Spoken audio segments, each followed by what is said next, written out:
હવે 10મા ધોરણના ગણિતનું ત્રીજા ચેપ્ટરનું ત્રીજો વિભાગની ચર્ચા કરશું કે દ્વિચલ સુરેખ સમીકરણના ઉકેલ માટે આલેખની રીત. જેમ કહ્યું કે એનો ઉકેલ લાવવો એટલે કે એની કિંમત મેળવવી. એક્સ ને વાય જે હોય એની કિંમત મેળવવી એને ઉકેલ કહેવાય. હવે એ ઉકેલ મેળવવા માટે જે 3-4 રીતો છે એમાંની આ આલેખથી એટલે ગ્રાફ દોરીને છે એની પહેલા વાત કરશું. તો આપણે જરા ચિત્ર જોયું કે ઉકેલથી રીતે એટલે પહેલા તો જો કે આપણે સમીકરણની વાત કરીએ કે આપણે એક સમીકરણ હોય અત્યાર સુધી આપણે બહુપદીમાં દ્વિચલ નહોતા કરતા. આપણે એમ કહેતા હતા કે આ px એવું સમીકરણ હોય એના બરાબર 5x + 7 એ બહુપદી કહેતા હતા અને બહુપદી કહેતા હતા. પણ આ px છે જેનું એની જગ્યાએ આપણે y મૂકીને ગ્રાફ દોરાય. એટલે px 5x + 7 હોય તો આ સમીકરણને તમારે જો ડાબી બાજુ બધું ફેરવી નાખો તો શું થાય? આ -5x + y - 7 બરાબર 0 એવું થઈ જાય. એટલે આ દ્વિચલ સમીકરણ થઈ ગયું.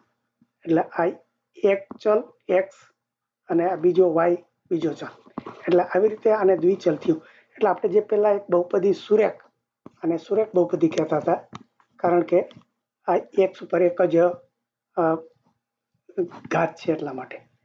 એટલે આવી સુરેખ બહુપદીને આપણે આ એક જ ચલની વાત કરતા હતા. પણ જે આ px જે કહેતા એનું નામ આપતા હતા બહુપદીનું એ ખરેખર આ y થાય.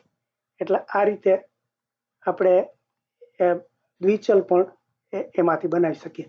હવે આવી રીતે દ્વિચલ બનાવ્યા પછી અથવા દ્વિચલ આપી હોય એને તમારે આ x ને y ની કિંમત શોધવી હોય તો જો 2 છે એટલે 2 ની કિંમત આપણે ના મળે. એના આપણે 2 સમીકરણ જોઈએ. એટલે કે આ 5x આ બીજો એવું હોય કે y બરાબર 3x + 4. તો આનું તમે જો સૂત્ર બનાવો તો આ -3x + y - 4 બરાબર 0 થાય. એટલે હવે જો આવા 2 સમીકરણ આપણે મળ્યા હોય તો આપણે 2 સમીકરણ હોય તો જ x અને y ની કિંમત મળે. આપણે x ની કિંમત કેટલી થાય, y ની કિંમત કેટલી થાય એ શોધવું એને ઉકેલ કહેવાય. એટલે આ 2 શોધવા હોય તો આવું 2 લેવા પડે. અને એ આપણે આ ગ્રાફની રીતે એટલે કે આ અક્ષ દોર્યા હોય x અક્ષ અને આ y અક્ષ હોય તો એમાં સુરેખ આપણે દોરી શકીએ. ધારો કે 5x + 3 બરાબર 0 જો આવું હોય એટલે આના બરાબર જો y હોય તો આપણે જુદી જુદી કિંમત મૂકતા હતા કે x ની કિંમત પહેલા 0 મૂકો. જો x ની કિંમત 0 મૂકો તો શું થાય? 5 ને 0 ગુણો +3 બરાબર y તો y ની કિંમત 3 થાય. પછી x ની કિંમત 1 મૂકો તો 5 × 1 કરો 1 + 3 બરાબર આ y ની કિંમત 5 ને 3 8 થાય. એટલે આ y ની કિંમત આ 3 અને અહીંયા 5 ને 3 8 આ 2 આવ્યા. આજે આની કિંમત 3 થઈ, આની કિંમત 8 થઈ.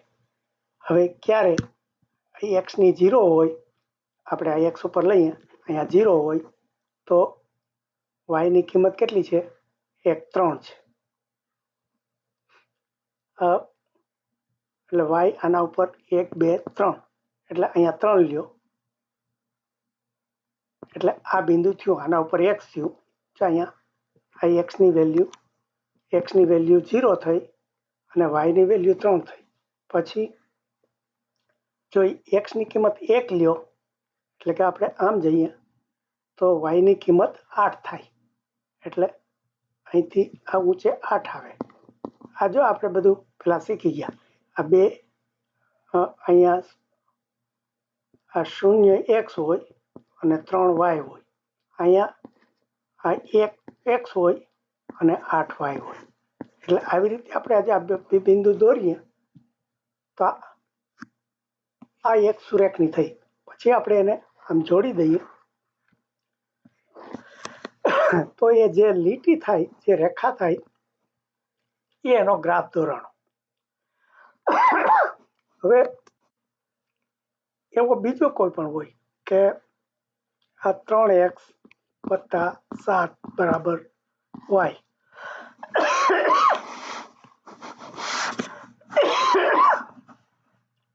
અહીંયા આપણે x ની જો કિંમત મૂકીએ 0, 3 × 0 + 7 = y ની કિંમત 7 થાય. એટલે y ની કિંમત 7 થઈ. હવે x ની કિંમત 1 મૂકીએ તો 3 × 1 + 7 = y. એટલે 7 × 10 થઈ. એટલે શું થયું? x ની કિંમત 0 હોય ત્યારે y ની કિંમત 7 હોય. x ની કિંમત 1 હોય, y ની કિંમત 10 હોય. એટલે આ જે જોડી છે બેને આપણે આના ઉપર જો મૂકીએ કે x ની કિંમત 0, y ની કિંમત 7, એટલે આ 3 છે અહીંયા આ બિંદુ આવે, અને P બિંદુ કહીએ, અને Q બિંદુ, P1 Q1. તો અહીંયા આ P1 બિંદુ આવે. પછી x ની કિંમત 1 લઈએ તો y ની કિંમત 10 આવે, તો એ અહીંયા આવે. એટલે જો આ બીજી લાઈન થાય. એટલે આવી રીતે તમે લાઈન દોરો. હવે આ ગ્રાફ છે એમાં 2 લાઈનો દોરાય. હવે 2 લાઈનો દોરાય તો શું થાય? એમ કે 3 રીતે જો શક્ય છે એમાં કે આ ગ્રાફ હોય એમાં આપણે આ એક એવી લાઈન દોરીએ, સુરેખ દોરીએ. એટલે એનું સૂત્ર આપણને ખબર નથી. અને આ બીજી, અને જો બીજો સૂત્ર હોય, એટલે આને ધારો કે આપણે ખબર નથી તો નામ આપીએ કે a1x + b1y + c1 = 0. અને આપણે એક બીજી એવી રેખા હોય કે ધારો કે હું આવી રીતે દોરું, અને એનું સૂત્ર આવી રીતે હોય કે a2x + b2y + c2 = 0.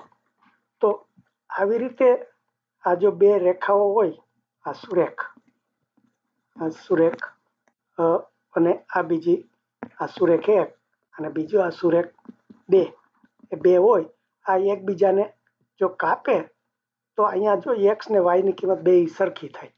આ લાઈન ઉપર એનો x1 y1 લ્યો, અને આ બીજી રેખા ઉપર પણ એનો x2 y2 લ્યો તો એ બંને એક જ થાય. એટલે આવી રીતે જ્યાં 2 કાપે એ એનો ઉકેલ થાય. એટલે કે જેમાં x ને y ની કિંમત, એટલે આ 2 સૂત્રોને એક મળી ગયા. હવે ધારો કે એ એવી રીતે કાપતા ના હોય, આ જે છે આની અંદર મારે 2 રેખાઓ મેં દોરી, કે એક આમ દોરી અને બીજી આમ દોરી, એટલે ગમે તે દોરાય. તો હવે આ 2 એકબીજાને કાપતી નથી તો એનો ઉકેલ કાંઈ આવે નહીં. એટલે આવી રીતે એનો ઉકેલ ન પણ હોઈ શકે. અથવા તો આ ત્રીજી શક્યતા શું છે કે ધારો કે આની અંદર એક મારે સીધી લીટી આમ હોય અને બીજી જે હોય એ એના ઉપર જ પડતી હોય. એટલે આ લીલી છે એ સુરેખ 1 અને આ બીજી સુરેખ. તો આવી રીતે પણ હોઈ શકે, એક લીટી ઉપર પણ બીજી પડી શકે. એટલે આવી રીતે 3 શક્યતા થઈ. આપણે જોવાનું કે આની અંદર આ 2 સુરેખ કાપતી હોય, અથવા તો એ આવી રીતે સમાંતર જતી હોય, એકબીજાને ક્યાંય કાપતી ના હોય. કારણ કે સમાંતર જાય તો જ, જો સમાંતર ના હોય તો ક્યાંય ભલે લાંબા અંતરે પણ એકબીજાને કાપતી હોય પણ ક્યાંય કાપતી ના હોય તો એનો અર્થ સમાંતર છે, અથવા તો આ રીતે એક લીટી છે એની અંદર આ બીજી સમાઈ ગઈ હોય, એટલે આ ત્રણ શક્યતા છે. એટલે આ ત્રણ જાતના, એટલે આમાં એક ઉકેલ છે, કારણ કે એક જ જગ્યાએ કાપે છે. અહીંયા કોઈ ઉકેલ નથી, અને અહીંયા ત્રીજામાં એ બેયના ઉકેલ સરખા છે. જો આમાં લાલ ને લીલું બંનેના આ બધા બિંદુઓ છે, આ બધા બિંદુઓ એ આ બધા આ લીટી ઉપર જ પડે છે, એટલે આના અનંત ઉકેલ છે. અનંત એટલે ઘણા બધા. એટલે આ વસ્તુ આ વિભાગમાં બસ આટલું આપણે શીખવાનું છે કે આ સુરેખ છે એ કાંઈ એકબીજાને, આજે તમારી ચોપડીમાં બતાવ્યું છે કે તમારે આ એકબીજાને કાપતી હોય તો એનો એક ઉકેલ મળે છે. તો એક એટલે અનન્ય ઉકેલ મળે છે. અનન્ય એટલે એક જ, અન્ય એટલે બીજું, અન્ય એટલે એનો એક જ ઉકેલ. પછી રેખા પરસ્પર ન છેદતી હોય અને જો આ સમાંતર હોય તો એનો કોઈ ઉકેલ નથી. તો એનો ઉકેલ નથી એટલે આપણે ગણની ભાષામાં આપણે ગણ શીખાતા કે આ શૂન્યનો ગણ હોય એનો અર્થ એમ કે એના કંઈ સભ્ય નથી. આ જે પહેલું આવ્યું એનો એ જવાબ ગણ આવ્યો તો એનો આ એક સભ્ય છે, અને પછી આ બીજું, ધારો કે આ એક રેખા હોય એમાં જ પાછી બીજી રેખા જો આવી જતી હોય, બેના સૂત્રો એક એવા હોય તો એના અનંત ગણ મળે છે, એટલે કે અનંત ઉકેલ મળે છે. એટલે શું થાય, તો આ બી ગણને તમે લો તો એમાં 1 2 3 4 આવી રીતે અનંત સુધી એની કિંમત બેયની મળે. એટલે આ વસ્તુ આ ગ્રાફની આલેખની રીતે આપણે સમજ્યા. એટલે પછી હવે જો એના ઉદાહરણો આવશે. એટલે બસ આમાં આટલી વસ્તુ કે સમીકરણ હોય, યુગ્મ સમીકરણ એટલે બે એની જોડી હોય, અને એ સુરેખ હોય તો એના અનન્ય ઉકેલ છે. એટલે અનન્ય એટલે એક જ, અનન્ય એટલે એક જ, અને એક પણ ઉકેલ અથવા તો એક પણ ઉકેલ નથી. એટલે ધારો કે સમાંતર હોય તો, અને અનંત ઉકેલો છે એટલે કે એકમાં સમાઈ જાય તો.